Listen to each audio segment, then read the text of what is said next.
Bonjour tout le monde, merci. Et voilà, Adrien, on peut l'encourager, c'est le premier qui passe sur scène. Adrien, c'est à toi. Alors merci pour l'invitation, merci à toutes et tous d'être là parce que c'est un sujet important et un sujet qui nous tient à cœur au sein d'Openland. Alors j'ai la lourde responsabilité en un temps assez court de poser le constat et de savoir un peu de quoi on parle en fait. Quand on parle de RSE en entreprise, je vais essayer d'être à la hauteur de ça et pour ça j'ai quelques petits points à vous partager. Alors, non, ah merde, la presse elle n'est pas dessus. C'est pas dessus. Bah, tu vas nous jouer la presse en direct. La presse n'est pas dessus. Ah, si, si, elle est dessus. Pas grave, pas de souci. Alors, de quoi on parle déjà? Juste pour remettre un peu le contexte, cette photo elle date de 1972. Mission Apollo, c'est la première fois qu'on était en capacité de photographier la Terre dans son ensemble. C'est pas vieux, 72, 50 ans. En gros, et ben là, ça nous renvoie plein de choses. Quand on le regarde, et ça nous renvoie notamment une question de la finitude de la Terre.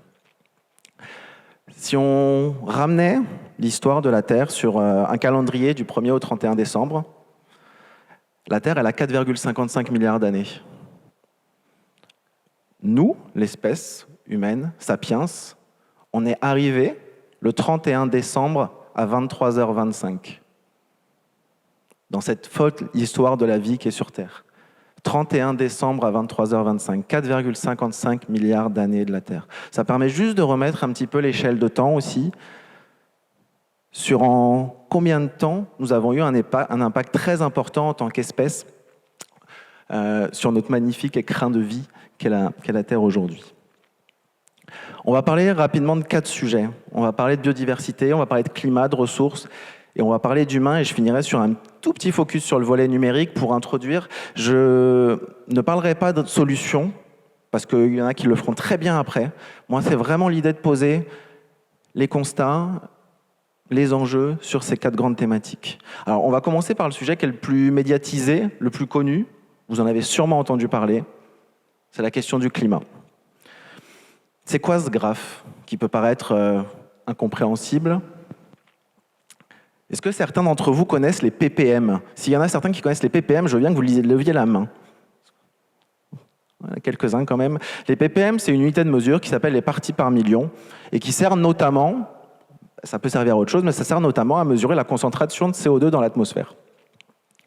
Ici, on voit que sur les 800 000 dernières années, ça s'est toujours concentré entre un espace, en gros, entre 180 et 300. Et ça a toujours été régulier. Alors, il y a eu des variations, oui, mais on est resté sur cet intervalle-là.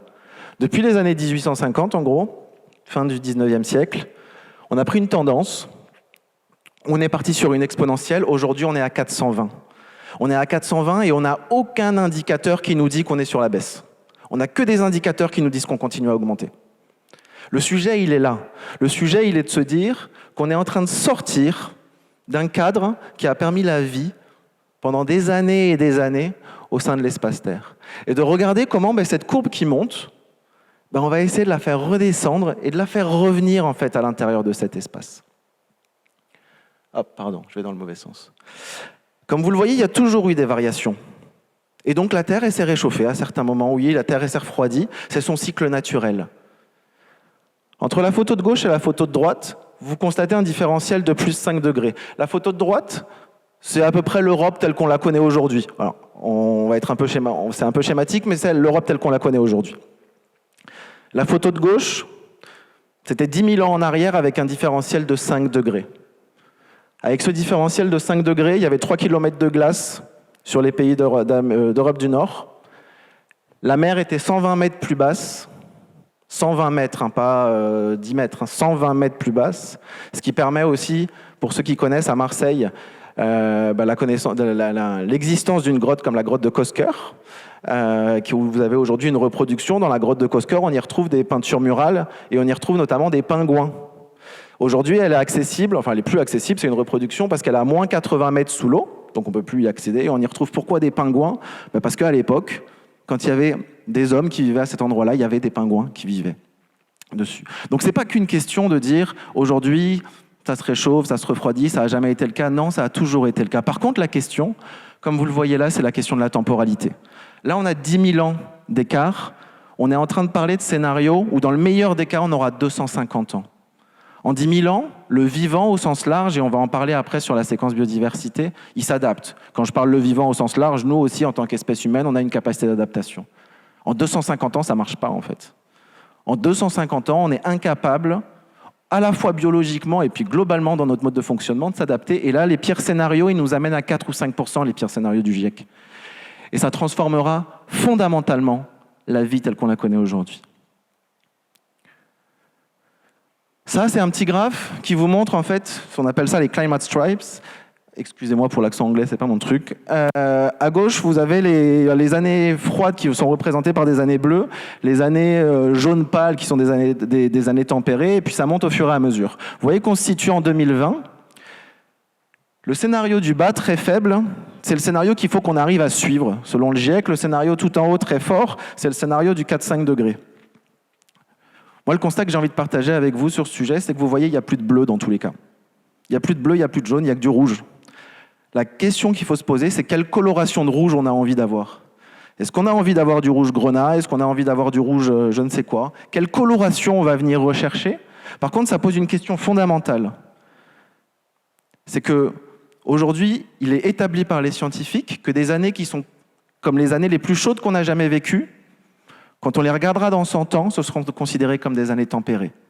Donc ce qui nous attend devant, c'est des années de plus en plus chaudes. Il faut aussi qu'on s'adapte à ça, qu'on commence à réfléchir, que ce soit au niveau des politiques publiques sur les questions de résilience de nos territoires, que ce soit au niveau des entreprises sur la question des modèles économiques, il faut qu'on s'adapte car le monde va changer. Et ça, on peut faire tous les efforts qu'on veut, il y a un processus qui est en route qu'on ne pourra pas contrer. Je clôture sur la partie climat, j'enchaîne sur la partie biodiversité. Non, ressources, excusez-moi. Sur la partie ressources. Économie de plus en plus développée, représentation très schématique du commerce maritime, multipliée par 400 sur les 50 dernières années. Par 400, pas par 2, pas par 3, multiplié par 400 depuis les 50 dernières années, le commerce maritime. Un graphe qui va peut-être parler à certains, le jour du dépassement. Le jour du dépassement, c'est le jour où en fait on a consommé plus de ressources que la Terre est en capacité de reproduire chaque année, pour faire de manière synthétique. À l'échelle mondiale, ce jour du dépassement, il se situe début août. Donc à l'échelle mondiale, ça veut dire quand on fait la somme de tous les pays du monde. À l'échelle de la France, il se situe début mai. Alors qu'est-ce que ça veut dire? Ça veut dire qu'à l'échelle mondiale, en fait, comme vous le voyez en bas sur le graphe, si on voulait vraiment pouvoir consommer comme on le fait, il nous faudrait 1,7 planètes. On n'en a qu'une, on a vu au début qu'elle était finie, et donc on ne pourra pas étendre ça. Il nous faudrait 1,7 planètes pour vivre de la manière dont on vit à l'échelle mondiale. À l'échelle française, il en faudrait 3. On est sur des trajectoires où on ne peut pas soutenir à moyen et à long terme nos modes de vie. C'est tout simplement incompatible, et on doit se réinterroger à ce niveau-là sur notre consommation de ressources en sens large. Qu'est-ce qu'on en fait sur la question de l'usage profondément, et je clôturerai tout à l'heure sur cette dimension. Sur la question de la biodiversité, je vais faire un tout petit focus sur ce qu'on appelle les services écosystémiques. Les services écosystémiques, c'est plein de services qui nous sont rendus par la nature, qui nous permettent de vivre sur Terre.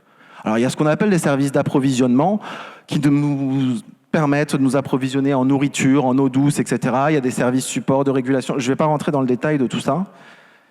Le problème de ces services écosystémiques-là, c'est qu'aujourd'hui, dans nos modèles d'affaires, il n'y a pas d'indicateur dessus. Alors c'est en train de changer après, un petit peu, et je pense que tout à l'heure, Johanna de Naxica pourra aussi vous en parler, c'est en train d'évoluer. Pourtant, aujourd'hui, la nature, elle ne nous envoie pas de facture. Donc c'est-à-dire que tous ces services qu'on utilise, mais en fait, on ne s'en rend pas compte. Pour vous donner un ordre d'idée, il y a un économiste qui s'appelle Costanza qui a essayé de monétiser en fait, ces services-là. Alors, c'est surtout pas dans le but de dire qu'il faut leur donner une valeur financière. Pour autant, ça met quand même un peu un ordre de grandeur. Pour $1 de PIB créé, on utilise 1,5 $ de services écosystémiques. $1 de PIB créé, on a besoin de $1,5 de services écosystémiques. Donc au-delà de toutes les convictions qu'on peut avoir, écologiques ou non, en fait, aujourd'hui, c'est juste être visionnaire d'un point de vue stratégie d'entreprise que de s'interroger sur ces questions. Dans un monde effondré, il n'y a plus d'économie.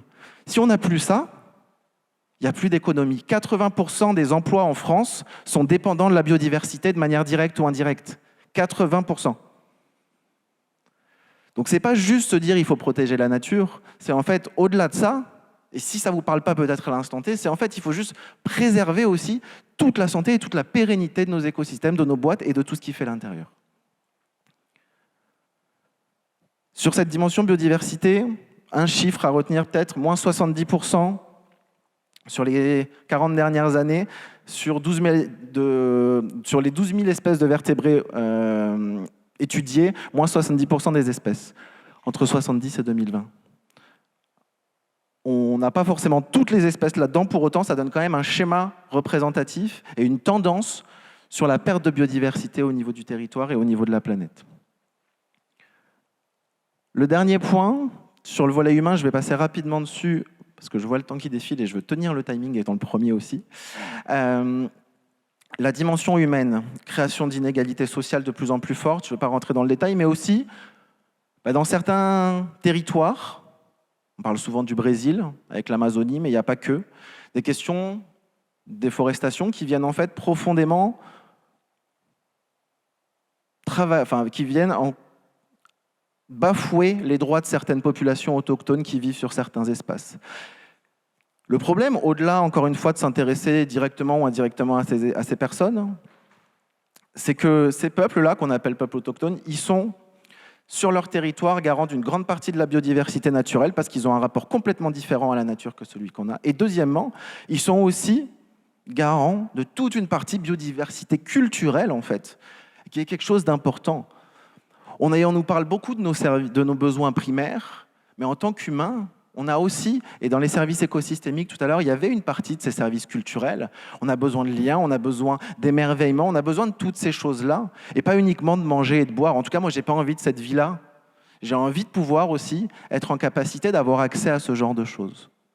De pouvoir me balader en nature et regarder des choses incroyables. Une nuée de papillons, moi, de ma génération, j'ai 35 ans, je n'ai pas souvenir d'avoir vu des champs avec des grandes nuées de papillons. Si vous avez plus de 45-50 ans, dans votre enfance, vous vous en rappelez souvent. Vous vous en rappelez sûrement. Moi, je ne l'ai pas trop connu, je ne m'en rappelle pas. Et c'est tout un des enjeux.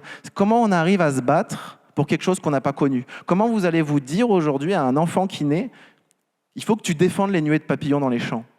En fait, notre référentiel, au fur et à mesure, il se dégrade. Et donc, il faut qu'on arrive à remonter par rapport à ça pour être en capacité de répondre vraiment à ces enjeux.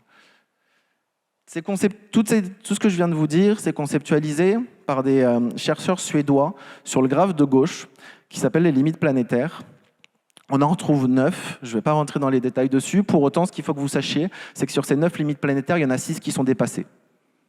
Il y en a 6 sur lesquelles, aujourd'hui, on est au-dessus de ce qui est acceptable par la Terre. Et notamment la question du cycle de l'eau. Le cycle de l'eau, c'est fondamental. On le voit aussi sur des territoires comme ici. L'eau, c'est la vie. Pour rappel, quand je reprenais les 4,55 milliards d'années, la vie, elle est sortie de l'eau, dans un premier temps. Sans eau, il n'y a pas de vie, quel qu'il soit. Donc la perturbation du cycle de l'eau, c'est un enjeu majeur. Si on transfère un peu ces questions des limites planétaires d'un point de vue économique, ça a été conceptualisé par la dame que vous voyez en bas, qui s'appelle Kate Raworth, et qui a établi quelque chose qui s'appelle la théorie du donut. Je vous invite tous et toutes à le lire. Son bouquin, c'est très accessible en termes de compréhension, et qui dit en fait une chose très simple, c'est que quand on se pose les questions aujourd'hui de nos décisions, il faut que nos prises de décision elles se fassent à l'intérieur de ce qu'elle appelle cet espace sûr et juste pour l'humanité. Et elle a posé, et on entend de plus en plus maintenant, et nous avec Openland, on se veut les ambassadeurs de ça, une ambition qui est celle d'une économie régénératrice. C'est-à-dire une économie qui, au-delà de compenser ses impacts négatifs, va aller chercher à avoir profondément des impacts positifs sur l'environnement. Et donc, en gros, vous retrouverez à l'intérieur du donut le plancher social, c'est-à-dire sur des questions où on n'a pas envie de revenir en arrière et où, dans certains pays, il y a encore des progrès à faire, équité sociale, éducation, accès à l'eau, etc. Et en fait, sur l'externe, au niveau du plafond environnemental, vous retrouvez les limites planétaires. La question, c'est comment on prend des décisions qui sont à l'intérieur de cet espace sûr et juste pour l'humanité. Ça paraît hyper simpliste. Essayez de l'appliquer de temps en temps à certaines prises de décision dans vos boîtes. Ben, c'est pas si simple que ça, en fait. Pour finir, un tout petit point sur le volet numérique. Je ne vais pas revenir dans les grandes stats. Le numérique au niveau mondial, à peu près 4% des émissions de gaz à effet de serre, comme l'aviation civile, etc.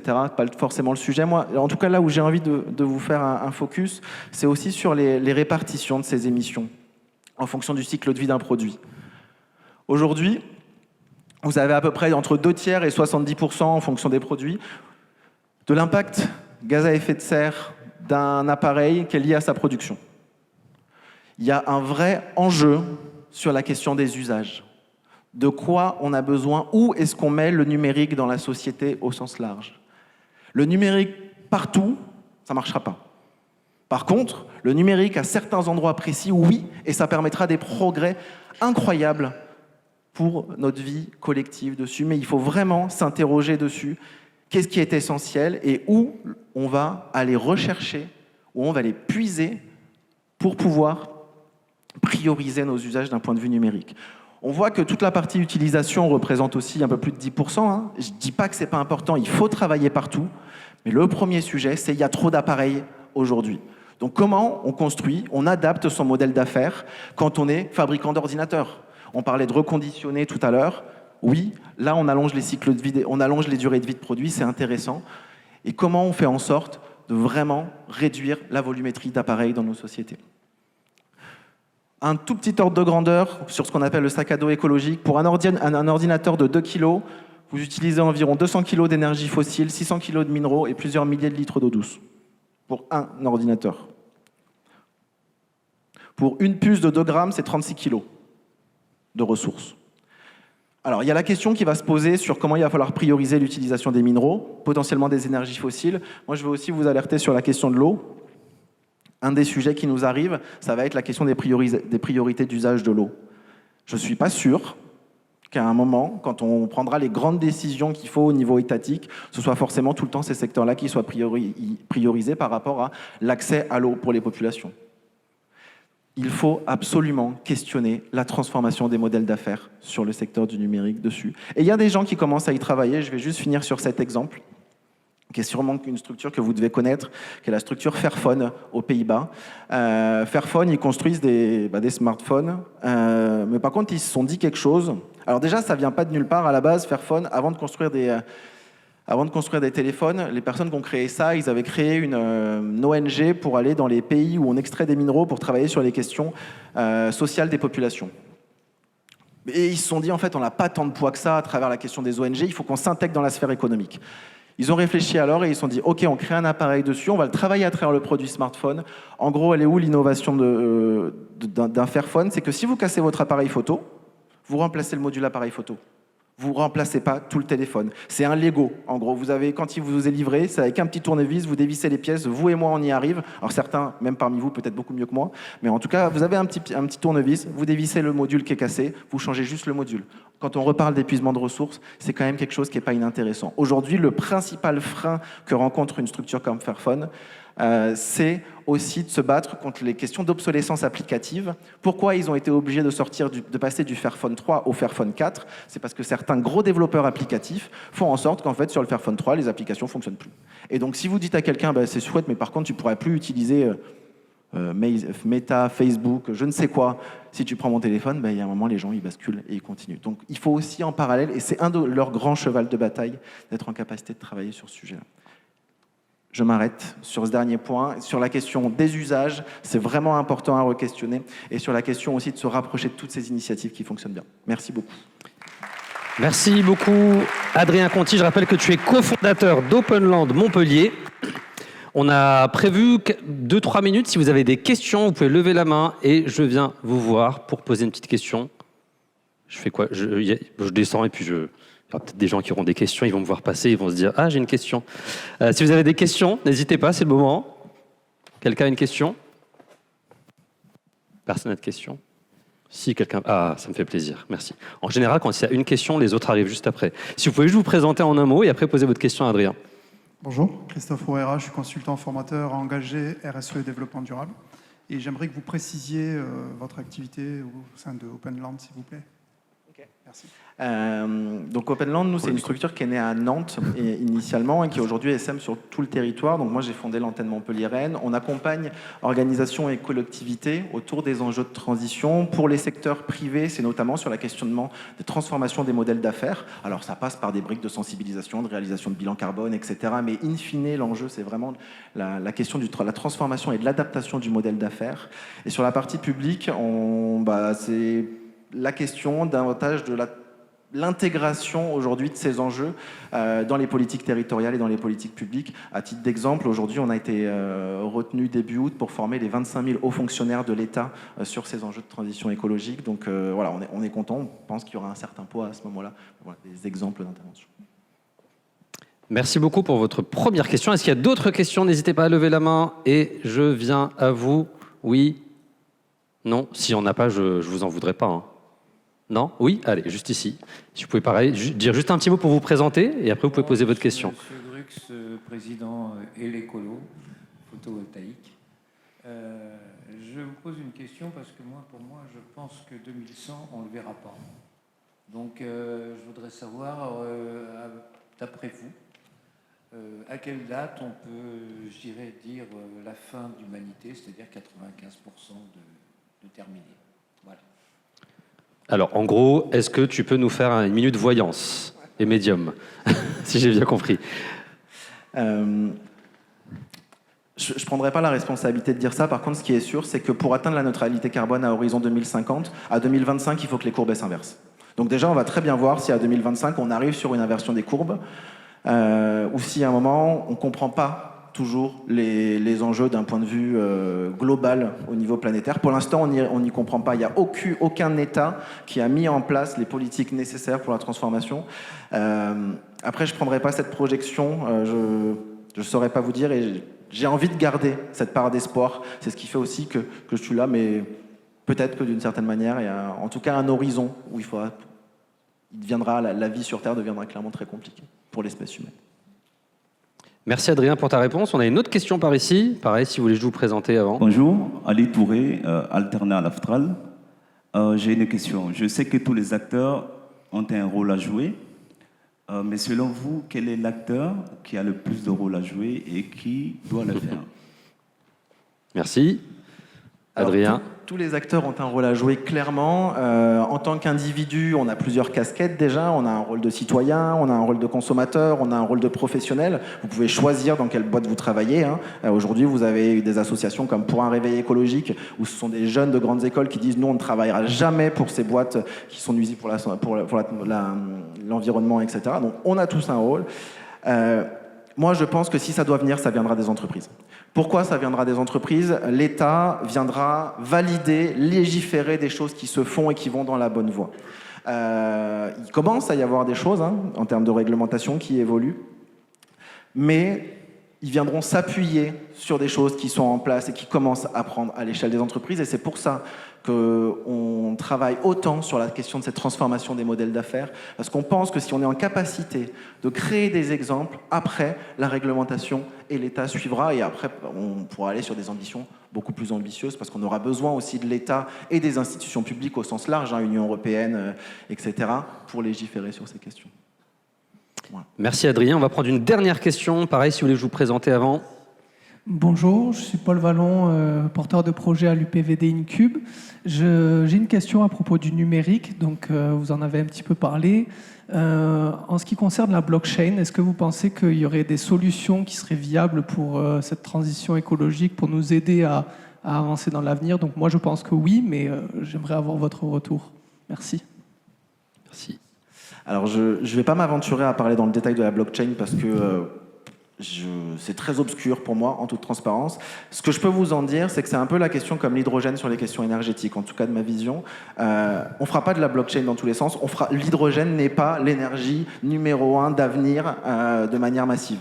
Par contre, l'hydrogène, de manière limitée, aux bons endroits de manière stratégique, ça peut le faire, ça peut être intelligent. Je pense que la blockchain, dans la même mesure, si on sait où le mettre, où prioriser en effet, c'est quelque chose qui peut être intéressant. Est-ce que on en aura besoin d'un point de vue massif et généralisé? Je me permettrai de botter en touche, je ne connais pas assez bien le sujet sur cette dimension. Merci Adrien. Et une dernière question, j'ai menti, il y a encore une question par ici. Allez-y, ce sera la dernière. Bonjour, je suis Valérie Séguineau, donc pilote à l'Aftral de Perpignan. Vous avez juste derrière nous beaucoup de jeunes dont leur futur est le transport et la logistique. Qu'est-ce qu'on pourrait leur conseiller comme métier justement par rapport au développement durable à l'intérieur de leur futur métier? Merci. Le secteur transport logistique, c'est un secteur qui va être énormément amené à se transformer, forcément, au vu des impacts, notamment sur notre territoire français. Il y a plusieurs choses qui sont intéressantes, à la fois sur la question de la mobilité propre, à travers la question de la multimodalité, où il y a un vrai enjeu dessus. Alors à quel point ça viendra voilà, dans leur champ d'application, ça, je ne pourrais pas vous le dire. Après, il y a une vraie transformation aussi, à travers des initiatives qui sont intéressants. Je pense à une entreprise vers Montpellier qui s'appelle Magic Palette, qui est en train de transformer complètement l'usage des palettes de conditionnement qui jusqu'à présent étaient considérées comme quelque chose de relativement jetable, voire on le réutilisait dans le jardin pour faire un banc, mais ça n'allait pas beaucoup plus loin, où on est en train de créer une dimension, en fait une sorte d'économie de la fonctionnalité autour de ces sujets-là. Après, pour répondre précisément où aller, je pense que globalement, tout ce qui est secteur, on va dire, sur base énergie fossile, c'est quand même pas un avenir, globalement. La dimension collective va prendre de plus en plus. Les politiques publiques sont en train vraiment de s'emparer sur ce sujet, donc se tourner vers ça. Après, je resterai aussi large que ça sur cette question. Merci beaucoup, on peut applaudir bien fort Adrien